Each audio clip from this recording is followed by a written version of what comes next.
നല്ല നാടൻ നന്നാരി. ചില ഭാഗങ്ങളിൽ ഇതിനെ നറുനീണ്ടിക്കിഴങ്ങെന്നും പറയും. ആയുർവേദത്തിലെ പ്രധാനപ്പെട്ട ഒരു പച്ചമരുന്നാണ് ഇത്. കഷായങ്ങളിലും തൈലങ്ങളുടെ നിർമ്മാണത്തിനുമെല്ലാം ഇത് ധാരാളമായി ആയുർവേദത്തിൽ ഉപയോഗിക്കപ്പെടുന്നുണ്ട്. നമ്മളിവിടെ തയ്യാറാക്കുന്നത് നന്നാരി സർബത്താണ്.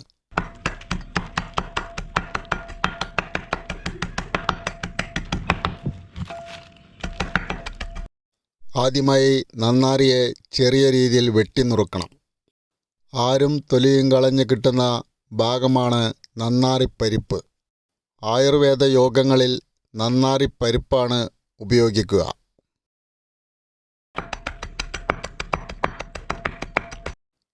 പച്ച നന്നാരി വെട്ടിനുറുക്കിയതാണ്.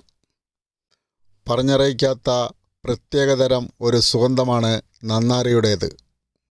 ആർക്കും വളരെയധികം ഇഷ്ടപ്പെടുന്ന ഒരു സുഗന്ധം തന്നെയാണ് നന്നാരിയുടേത്. വെട്ടിനുറുക്കിയ നന്നാരി വെള്ളത്തിലിട്ട് നല്ലപോലെ തിളപ്പിക്കണം. നമ്മളിവിടെ തയ്യാറാക്കുന്നത് 20 ലിറ്റർ നന്നാരി സർബത്താണ്. 25 ലിറ്ററോളം വെള്ളമൊഴിക്കണം. 100 ഗ്രാം പച്ച നന്നാരിയിൽ നിന്നും 3 ലിറ്ററോളം നന്നാരി സർബത്ത് നമുക്ക് തയ്യാറാക്കാം. ചെറുതാക്കി കൊത്തി നുറുക്കിയ നന്നാരിയും 25 ലിറ്ററോളം വെള്ളവും ഒഴിച്ച് അടുപ്പിൽ തിളപ്പിക്കുകയാണ്. നല്ലപോലെ തിളപ്പിക്കണം.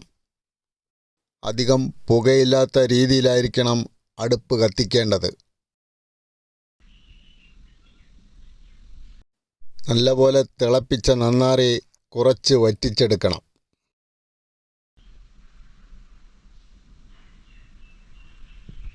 കഷായ രൂപത്തിലായ നന്നാരി അരിച്ചെടുക്കണം. ഇവിടെ നമ്മൾ തുണി കെട്ടി അരിച്ചെടുക്കുകയാണ്. ചെറിയ തരികളേതുമില്ലാതെ അരിച്ചെടുക്കുകയാണ്.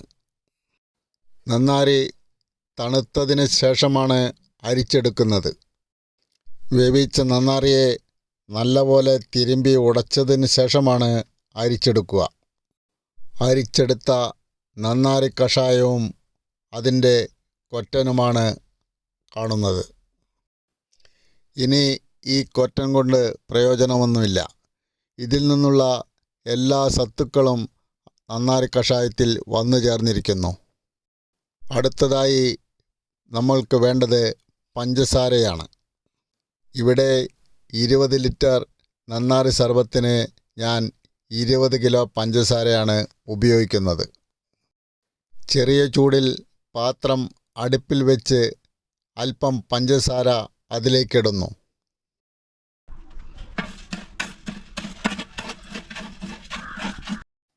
അല്പം പഞ്ചസാരയെ ചെറിയ ചൂടിൽ ഇളക്കി ഉരുക്കിയെടുക്കുകയാണ്. നന്നാരി സർബത്തിന് തേൻ നിറം ലഭിക്കാനാണ് ഇങ്ങനെ ചെയ്യുന്നത്. പഞ്ചസാര നല്ലപോലെ ഉരുകിയതിന് ശേഷം അതിലേക്ക് അല്പം വെള്ളമൊഴിക്കുന്നു.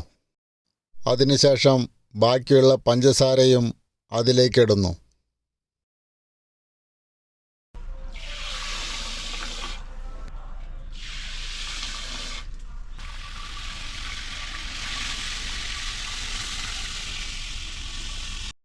പഞ്ചസാര ഇട്ടതിന് ശേഷം ചെറിയ രീതിയിൽ ഇളക്കിക്കൊണ്ടേയിരിക്കണം. ഈ സമയം ചെറിയ രീതിയിലുള്ള തീയാണ് കത്തിക്കുന്നത്. അടി പിടിക്കാതെ ചെറിയ രീതിയിൽ ഇളക്കിക്കൊണ്ടേയിരിക്കണം. പഞ്ചസാര തിളച്ചു കഴിഞ്ഞാൽ മേലേക്ക് പൊന്തി വരാൻ സാധ്യതയുണ്ട്.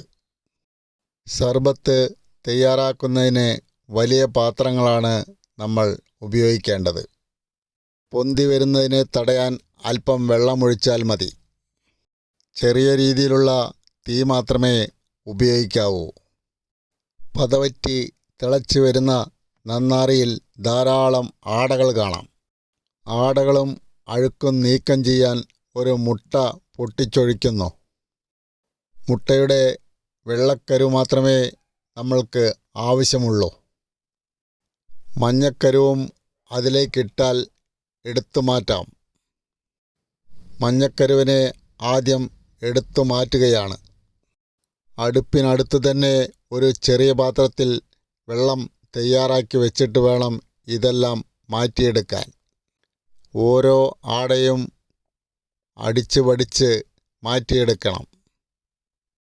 മുട്ടയുടെ അവശിഷ്ടങ്ങളും മാലിന്യങ്ങളും എല്ലാം നമ്മൾക്ക് വൃത്തിയായി അരിച്ചെടുക്കാൻ സാധിക്കും.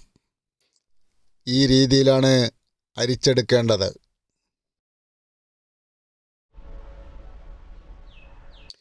നന്നാറി സർബത്ത് തയ്യാറായി കഴിഞ്ഞിരിക്കുന്നു.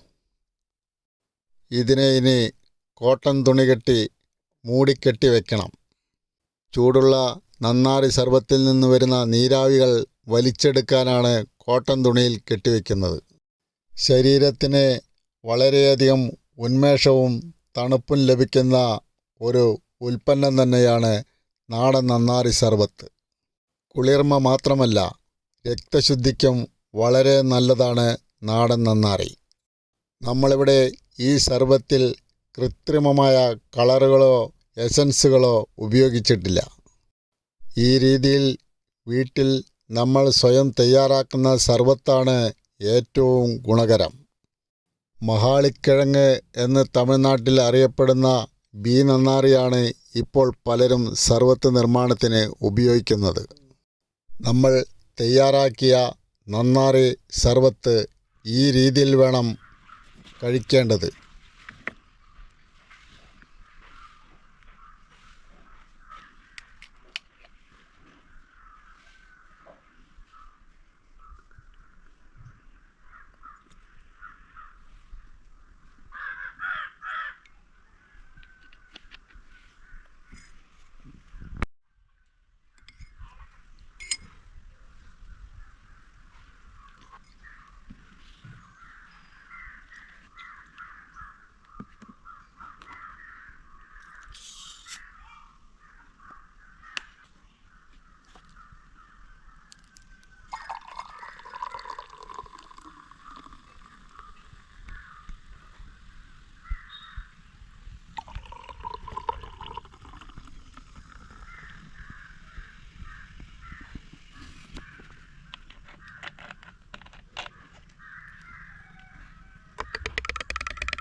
സൂപ്പർ സർബത്ത്.